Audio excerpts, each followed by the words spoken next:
ब्रह्म मुहूर्त में जागना योग साधक के लिए, परमात्मा का आशीर्वाद प्राप्त करने के इच्छुक साधक के लिए, धर्मनिष्ठ व्यक्ति के लिए बहुत ज़रूरी है। अच्छे विद्यार्थी के लिए, अच्छे किसान के लिए, अच्छे डॉक्टर के लिए, अच्छे वकील के लिए, अच्छे न्यायाधीश के लिए, अच्छे शिक्षक के लिए बहुत ज़रूरी है। अच्छी माँ के लिए बहुत ज़रूरी है, अच्छे बच्चों के लिए बहुत ज़रूरी है, क्योंकि ये वो समय है जिसमें हम संगति कर सकते हैं। जैसी संगति होती है वैसा ही हमें परिणाम मिलता है। अगर हम लोग प्रमादी लोगों के साथ, आलसी लोगों के साथ, व्यसनी लोगों के साथ रहने लगेंगे तो उस संगति का कुछ प्रभाव तो पड़ेगा। रोगियों के साथ रहेंगे, भाग्य को कोसने वालों के साथ रहेंगे तो हम वैसे होते चले जाएंगे।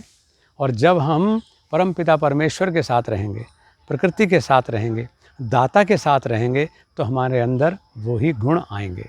तो इसलिए ब्रह्म मुहूर्त का जो समय है वो दाता के साथ रहने का समय है, वो परम तत्व के साथ जुड़ने का समय है, वो निर्मलता के साथ रहने का समय है, वो पवित्रता के साथ रहने का समय है, वो पावन होने का समय है। चाहते हैं आप? ये तो बात तो ठीक है, लेकिन अजीब जिज्ञासा है कि अब हमें ये बताएं कि सुबह को हम जगें कैसे। बताइए, जीवन आपका, आँख आपकी, सोच आपकी, तो संकल्प भी तो आपका ही काम आएगा ना। तो आप संकल्प करिए। आप जो संकल्प करेंगे वही आप हो जाएंगे, इसमें कोई संशय नहीं है। इच्छा मात्र तक नहीं चलेगा काम। खाली मोटिवेशन नहीं कि गुरुजी बात सही कहते हैं, हमें बड़ा मोटिवेशन होता है, लेकिन जैसे मोटिवेशन तो एक अवसर है। मोटिवेशन हुआ, झट से उसको आप डिटर्मिनेशन में बदल दीजिए। आपने इरादा कर लिया तो आप जो चाहेंगे वो होना शुरू हो जाएगा। तो संकल्प से जगें, और संकल्प से जगने के लिए आप देखेंगे कि इसमें क्या बाधाएं आ रही हैं, तो उन बाधाओं को दूर करिए। उसका कारण क्या होता है कि आप चाहते हुए भी सुबह को जल्दी नहीं उठ पाते। इसका मूल कारण ये है, पहला कि आप रात्रि को समय से सोते नहीं हैं। वो अपने आप ठीक हो जाएगा जब आप अलार्म लगा करके सोएं। मेरी दृष्टि में तो सबसे बड़ा अलार्म हमारे मन के संकल्प का ही होता है। मैं अगर सोच लूं कि ऐसा होना है तो ऐसा मैं करूंगा। माँ सोच ले कि बच्चा सुबह को बिस्तर गीला ना कर दे, इसलिए मुझे जल्दी से उठ करके उसको एक बार चेक करना है, तो उसने बॉडी क्लॉक लगा दिया, अलार्म लगा दिया, वो उठ जाएगी, उसको चेक करेगी। मुझे ट्रेन पकड़नी है, मैं अलार्म में सोच के जाता हूँ कि मुझे, क्योंकि 3 बजे की ट्रेन पकड़नी है तो मुझे 2 बजे उठना पड़ेगा। 2 बजे अपने आप आँख खुल जाती है। क्यों? क्योंकि उसमें आपकी इच्छा शक्ति जुड़ी हुई है, उसमें आपका इरादा जुड़ा हुआ है। यहाँ ये है कि गुरुजी ने कहा चलो हम, अच्छी चीज़ है, कोशिश करते हैं, हमारी भी लाइफ बन जाएगी। ऐसे नहीं होता है। तो आप संकल्प करिए और उसके लिए फिर रात्रि को मैनेज करिए। आपको जब सुबह जल्दी उठना है तो स्वाभाविक है कि शाम को हमें, क्योंकि जब जल्दी उठेंगे तो शाम को जल्दी नींद आनी शुरू हो जाएगी, इसमें कोई संशय नहीं।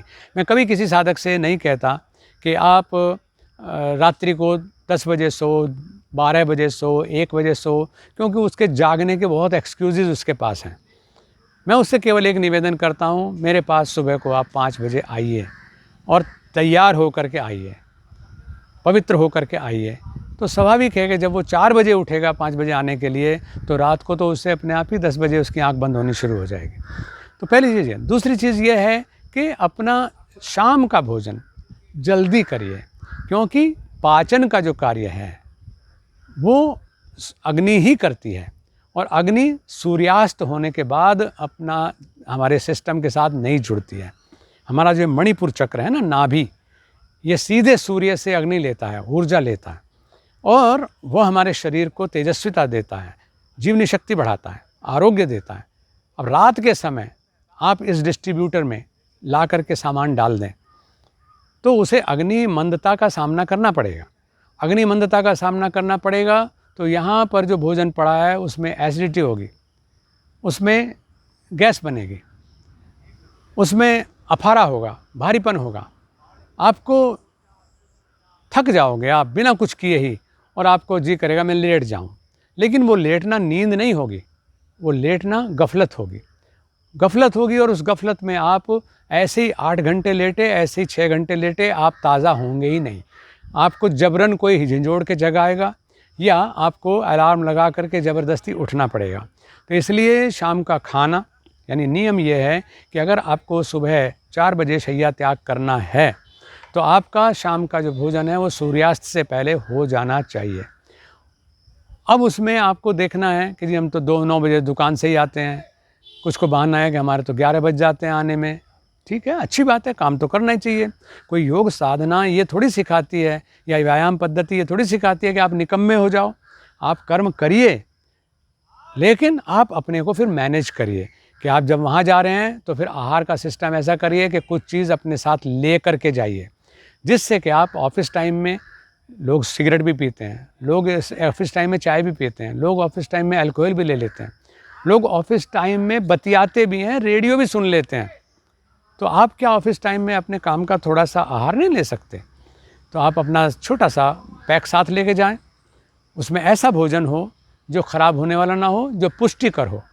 तो उसमें आपकी ज़रूरत के हिसाब से कभी आप उसमें फल रख सकते हैं, कभी आप उसमें चने और मुरमुरे रख सकते हैं, कभी उसमें आप जो घर में बनी हुई उसको रोट बोलते हैं हमारे यहाँ गाँव में, कि जिसमें आप दूध में आटा गूँध करके या दही में आटा गूँध करके, घी में आटा गूँध करके उसको आप बनाते हैं, वो कई दिन तक चल जाता है। उसमें आप मीठा डालते हैं, उसमें आप ड्राई फ्रूट्स डाल लेते हैं, उसमें आप जो मौसम के अनुसार जो पौष्टिक आहार हैं उनको मिला लेते हैं, उसका आप सेवन करें। और घर जब आएँ तो आकर के केवल अपना हाथ पैर मुँह धोएं और उसके बाद केवल करें जिसको हम कहते हैं स्वाध्याय, यानी अपने आप को थोड़ी देर देखिएगा, दिन भर के कार्यकलाप को इवैल्यूएट करिएगा, ताकि आप अकाउंट को साफ करके परमात्मा की गोद में जा कर के सोएं। निश्चयात्मक निद्रा आएगी, कम निद्रा आएगी, गहरी निद्रा आएगी और कम समय में ही आप अच्छा सोएंगे और फुर्तीले जगेंगे भी।